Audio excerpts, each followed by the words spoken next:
Stop overthinking.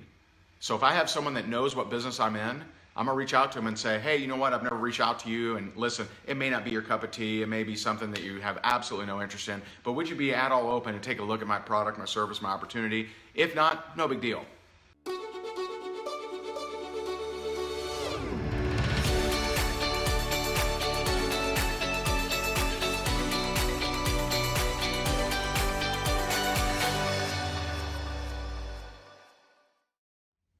If I run into a stranger, maybe I drop them a compliment. I say, hey, I got to run, but listen, you seem like a sharp individual. Hey, listen, I'm gonna run home, but I got to jump on this conference call. But hey, listen, I'm just curious. You seem sharp, and I don't know if this is your cup of tea. And something inside me tells me to tell you that, or ask you this question. Would you be at all open and take a look at the business that I do? We're always looking for intelligent individuals, people that want to make it happen, and we show you what to do. It may not be a fit for you, I don't know, but I have a short video I can share it with you if you give me your information. I promise I'll share it with you. Hard? Impossible? Rocket science? Brain surgery? Rocket surgery? Brain science? Is it any of those things? And so I say these things because the number one problem with network marketers is overthinking.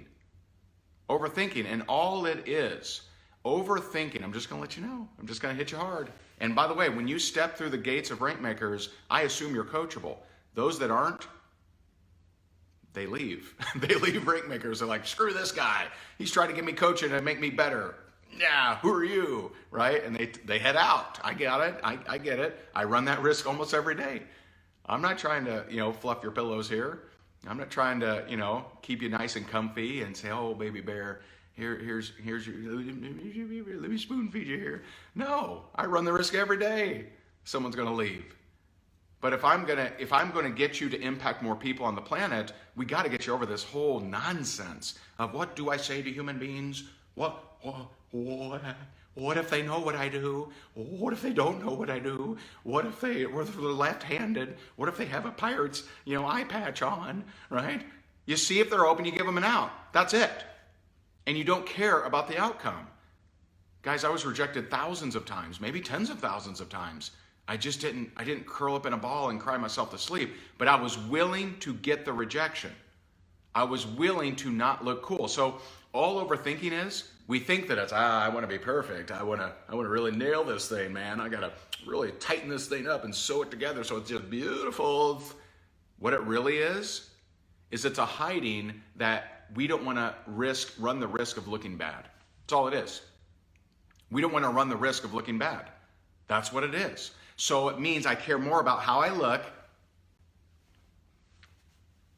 right? How do we, right? Is it the duck face? I don't know. Yeah, right? How we look versus possibly impacting another human being. That's what overthinking is. We think it's like, because we're such perfectionists and we really want to nail this thing and we really want to tie and sew it all together and make it pretty. Baloney. See, I'm catching myself. I'm getting better, man. I'm getting better, working on myself, self-development, okay? Baloney. All it is I don't want to run the risk of looking bad because I want this to look really good. Even if someone doesn't even see me as looking good, I want to make sure I don't look bad. Let me not look bad. And so instead of not looking bad, let me just not run the risk of rejection, okay? Stop overthinking it. You run into a left-handed person that's a do-it-yourselfer that has a beard but is missing some hair up top. See if they're open, give them an out. You run into someone that works as a scissors store. That's all they do is sell scissors, and they're a business owner there, and they're very busy with 6 kids. See if they're open, give them an out. You run into somebody that's a fancy schmancy internet marketer, wears a bow tie 57% of the time. See if they're open, give them an out. You see someone at the soccer game, and it's a mom you've never met before. See if they're open, give them an out. You run into someone, well, what if it's a Facebook group though, Ray? What if it's a See if they're open, give them an out. Who's turned off by saying, hey, I got this, I just made these sandwiches. I don't know if you're open to these sandwiches or not, but if you are, feel free to enjoy them. And if not, no big deal. I can't believe you offered me a sandwich. How dare you? Does anyone say that? If you see if they're open, give them an out. Does anybody say that? Hey, I don't know if you're open at all, but I have this home business, to make some extra money on the side. And listen, I don't know if you're open to it, but if you are, I'd be happy to show it to you. If not, no big deal. How dare you? Who do you think you are? Seeing if I'm open, giving me an out. Get out of here. Stop overthinking it. Stop saying, I need to understand, how do I speak humans? You know, before network marketing, you were able to speak to humans. It was incredible. If you needed directions, you would just say, hey, where do I find the coffee shop? And they'd say, oh, it's right there. Oh, thank you. You enter network marketing and all of a sudden it's weird. You pass through this chasm and you're like, okay, I need to ask directions. I don't know where the coffee shop is, but how do I bring up my business? How do I position it in a way where I'm talking about my products? So you don't even ask directions anymore. You don't ask where the coffee is. You don't ask where the coffee shop is. Because, well, if I say, hello there, just got done using my product, and, oh man, no, that won't work. Because then they'll think it's weird. You know, why would I be bringing up the product? I'll say, you know what? I'll say, hey, I sure love my home business. Do you know where the coffee shop is? Oh, no, that'll sound weird too. Dang it. And so you'll go back home. You'll never find the coffee shop because you're so worried. So, I'm so concerned. What if I say the wrong thing? What if I say the wrong thing? Oh, come on, say the wrong thing. But if you position it and see if they're open, give them an out, is it really that big a deal? Is it really? I don't know. How do I speak to humans, right? I mean, literally, I think, this is interesting because it's like I'm teaching a class to people from Neptune. And they're like, how do you communicate with beings on this planet? You just see if they're open, give them an out. No, comprehend.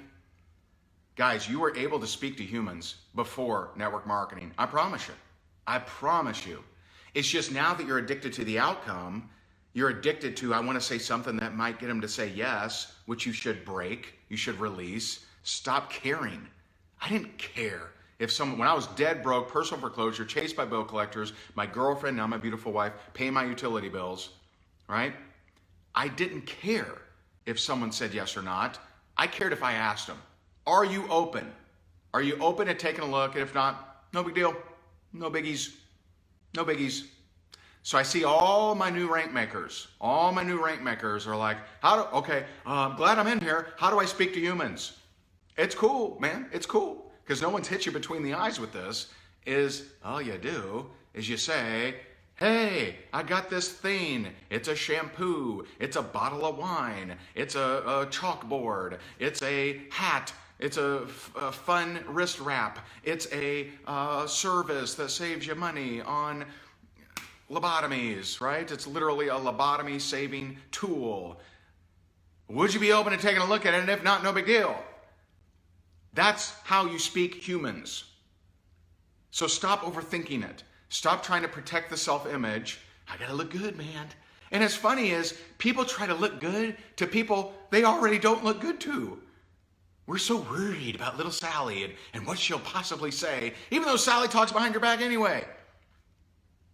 Who cares? Hey, Sally, this thing probably isn't a fit for you. Go the other way. Hey, Sally, this thing probably isn't a fit for you, but would you be all open and taking a look at it? And if not, no big deal.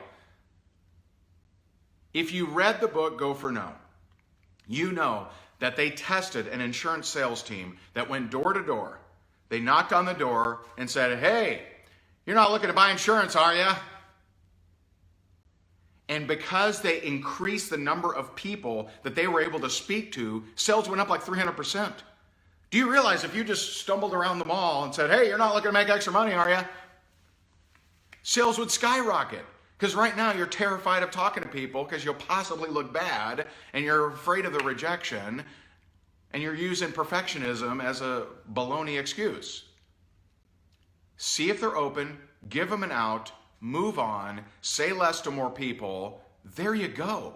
And if you started 10 minutes ago, you should be able to reach out to some people today, not 7 days, not 14 days. You know what, Ray? I'm just going to study for the next 28 days. I'm going to study human communication, how to ask for directions, how to ask for 2 sugars in my coffee, and then I'm going to reach out to people. Because, man, I'm just so addicted to training, man. Hit me with another one, man. I don't want to do anything. I don't want to do anything. Hit me with some training, man. I need that hit, bro. I need that hit, man. Oh, man, hit me with that training, man. You got to reach out to human beings. Reach out to someone, see if they're open, give them an out, don't care if they are or not, and move on. Move on. I know my new rank makers, you're used to showing up in training groups and just asking whatever the hell you want. I'm here to help you. I'm not here to baby you. And I know we're gonna have some casualties. We're gonna say, I don't like the way he talked to me. He wasn't very nice. He wasn't very nice to me. What do you want, production, or you want me to fluff your pillows? Because we can't have it both ways.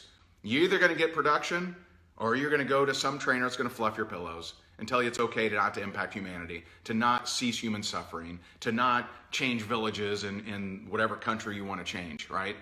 So you either get fluff your pillows, or we're gonna have some progress. It's one or the other. It's not both. I can't do them both. I'm unable. I just can't. I don't know how to do it. I don't know how to fluff your pillows and get you to progress. It's one or the other. Either I baby you, either I coddle you and say, it's all right, C's, to not talk to anyone ever and never, ever make a difference. It's okay. Or I get you into production. It's one or the other. I can't do both. And I know we're going to have some casualties. I understand it. And I don't blame you. If you're not ready to progress, if you're not ready to rank advance, if you're not ready to impact more people, if you're not ready to make more money than your family has ever seen in their entire life, then I get it. You're addicted to training, and go train, right? There's lots of libraries all over, and there's lots of trainers. They'll sell you training all day till you're blue in the face, right? They will. Believe me, they will. You can find more great marketing, prospecting, and recruiting tips just like these over at rayhigdon.com. And remember to pick up your free copy of his 29 sources of network marketing leads. We'll see you over there.